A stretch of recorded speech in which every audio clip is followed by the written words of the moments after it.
Hi, welcome. Thank you for joining us for this month's Solutions of Change monthly mental health moment. This month, we are revisiting the idea of emotional intelligence. Now, emotional intelligence might sound like a strange concept, but it is something that all of us can use to assess ourselves, our behaviors, determine if they align with our values, and how those behaviors impact our relationships with others. So, let's talk about emotional intelligence and how it benefits the positive nature of our environments and our relationships. Let's get started. So, what emotional intelligence really is just our ability to recognize, control, and effectively express our emotions. And so that just means that we recognize how something makes us feel. So, if I'm in a relationship with someone and there is a certain thing that they say, or a certain behavior that they do, and it makes me uncomfortable, or it makes me angry, or it makes me sad, or it hurts my feelings, it is my responsibility as an emotionally intelligent individual to be able to say that this makes me feel this way because, without infusing that conversation with guilt or shame or negativity, because we know that when we find ourselves in those spaces that people really can't hear what it is that we're trying to say. So when I say to someone that I care about that their behavior bothers me, say something like, the way that you ignore me when you're on the phone really bothers me, then now I've equipped that person with information that allows them to know that this is how I feel about it. I've said my piece, I've allowed them to understand how I feel about it and why I feel that way, and I've given them the opportunity to make a change and an adjustment in their behavior. The hard part with this is that we don't know if that other person will make a change. So when we talk about being emotionally intelligent, it's about what we can do for ourselves so that we can walk away from situations knowing that our behaviors have been a representation of who it is that we're trying to be. There are a few important parts of emotional intelligence. There's self-awareness, self-management, and self-performance. Now, there are other parts of emotional intelligence that look at the way that we interact with others and in our environment and in society as a whole. However, it's important that we start on that foundational level and we explore ourselves in order to make sure that we understand who we are and what type of person we want to be. So in self-awareness, we say that we're going to do an evaluation. I'm going to ask myself questions about what I like and what I don't like. I am going to recognize behaviors in people that make me feel uncomfortable, that make me feel happy, that make me feel connected, so that as I am going through my journey and my journey with myself and my journey in relationships, that I'm starting to recognize how to treat myself, how to treat others, and how I want to be treated. And I can effectively communicate that if I'm aware of what it is. When we talk about self-management, we're talking about behaviors.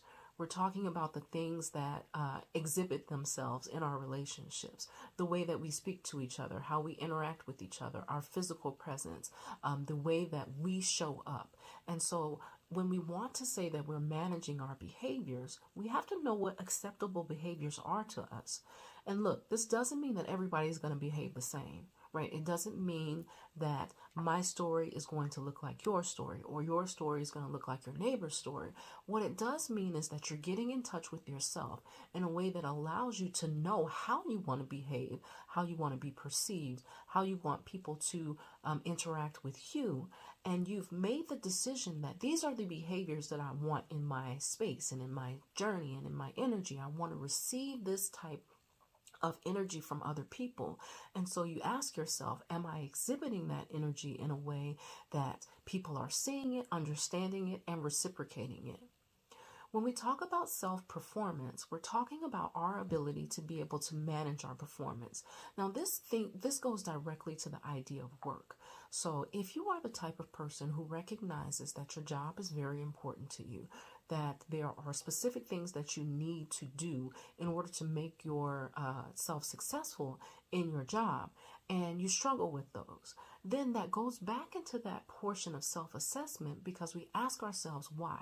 What can I do better for myself that will allow me to perform in the way that I like to perform? So say that you're not an organized person and your job requires you to be very organized, and you recognize that you're trying really hard, but you're hitting your head against the wall. You have not found that thing that makes it work for you. But you recognize that there's someone else, someone who is very organized, someone who seems to have things together in a way that you would like to. When you are emotionally intelligent, you begin to say that it's okay for me to ask for help in places that I feel like I can improve. And so maybe that means having a conversation. Maybe that means watching other people's behaviors and learning in that way. But what it is that we've decided that we want our performance to improve, and we are making steps in the direction of that improvement. These are all important parts of emotional intelligence, and we can think about a lot of things that go into it. There are a few important concepts in emotional intelligence. The first is self-reflection. In self-reflection, we do an assessment of ourselves and we determine what our strengths and limitations are. In the process of determining what our strengths and limitations are, we'll recognize how we utilize them interacting with ourselves and interacting with others.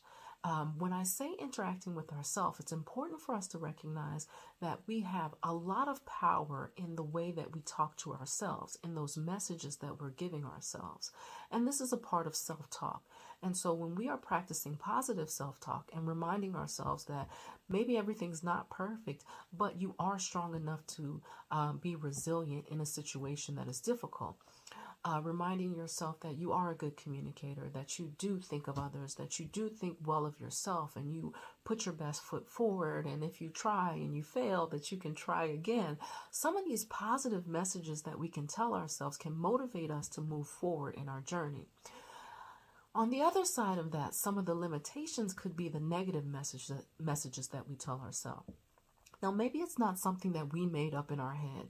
Maybe it's something that someone told us along the line, that we're not good enough, that we're not strong enough, that we are weak and we need help all the time, that there are things about us that are unredeeming qualities. So sometimes that negative self-talk also influences us in the way that we think we can manage our journey forward.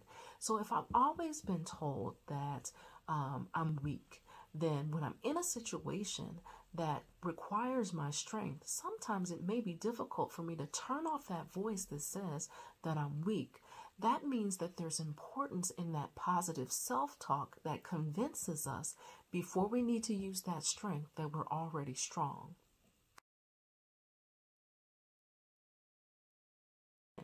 It's important that you think before you speak and you act. If you say something, and sometimes the first thing that comes to our head is not the right thing, but a lot of us have issues when it comes to monitoring and filtering that. And it doesn't mean that you don't have to be yourself, but it does mean that you have to assess what the consequences and the impact of what you say and how you behave are. You want to know that if you're going to say something and behave in a certain way, that you have recognized that it's a representation of you and that you are responsible for accepting the consequences and the impact that comes along with that. And so we don't want to make permanent decisions based on temporary emotions. We don't want to act because we feel a certain way and then wish we could take it back afterwards. We want to make sure that we're assessing ourselves in those moments and thinking before we speak and act. The next is embracing constructive criticism. Now, we need to be receptive to feedback. Sometimes we don't want to hear what people have to say about us when they're talking to us about us. But if they are providing some constructive criticism, which means that maybe we didn't do something to the best of our abilities, or maybe they see an opportunity to impart some information on us that can help us improve or reach a goal that we have, it's important that we're listening for that constructive criticism. Sometimes we're listening to what's negative in the comment and we're missing what the constructive criticism is that can help us make adjustments in the way that we move forward and how we succeed in what it is that we're trying to do. The next is to know what you value and be in line with that. So a lot of us will say that we value honesty, respect, connection, relationship, that we value intelligence. We'll say that we value a lot of things, faith, hope, and all those amazing things that we value. But then we will assess ourselves and recognize that the things that we value are not the way that we're showing up. And so if I tell someone that I value honesty or that I value respect, and I am not being respectful or honest in my communication with them, then I can't have the expectation that that person is going to, in turn, for some reason, be honest and respectful to me. So when we're thinking about our values, we're thinking about what are they? What is it that I value in this life? Do I value my family? Do I value honesty? Do I value relationships? Do I value the people? What is it that I value? And is my life a representation of what I value? Now, look, it's not always going to be perfect. You're not always going to find yourself being the most respectful person or the most honest person or the most above board person. But the goal is that when you recognize that those things are important to you, that the effort that you make is to be in line with those, especially if you are requesting that same type of treatment, behavior. You have treatment and behavior from others, and you have the expectation that if they don't behave in that way, that it is their fault that things aren't right, or that they have to take accountability when you are having difficulty taking accountability yourself. It's important for us to manage our values in a way that says, this is how I want my life to live, and these are the adjustments that I'm willing to make to show up as that person that I said I want to be. Another important part of emotional intelligence is praising and rewarding yourself and others. So, when we were in elementary school, our teacher would say, everybody did a good job. Give yourself a pat on the back. And we would be like, I did a good job. I did a good job. What happened to patting yourself on the back in adulthood, telling yourself that you did a good job? Now, listen, a lot of times we have a tendency to focus on what we do wrong, right? That we've made a mistake, that there's something wrong. But it's just as important, even more important, to focus on when we do something right, so that we can recognize that those behaviors are in line with who we're trying to be. And whether it's our successes in our relationships, or our successes in ourselves, or our successes professionally or educationally, it's important that we are giving ourselves a space to celebrate ourselves in a positive way. The other thing is recognizing when someone else has done something good. It does not take anything from you to say to someone else that they did a good job. It could change their day, it can change their life, it can change their momentum. If you recognize that someone is doing a good job or has done something good, don't forget to tell them.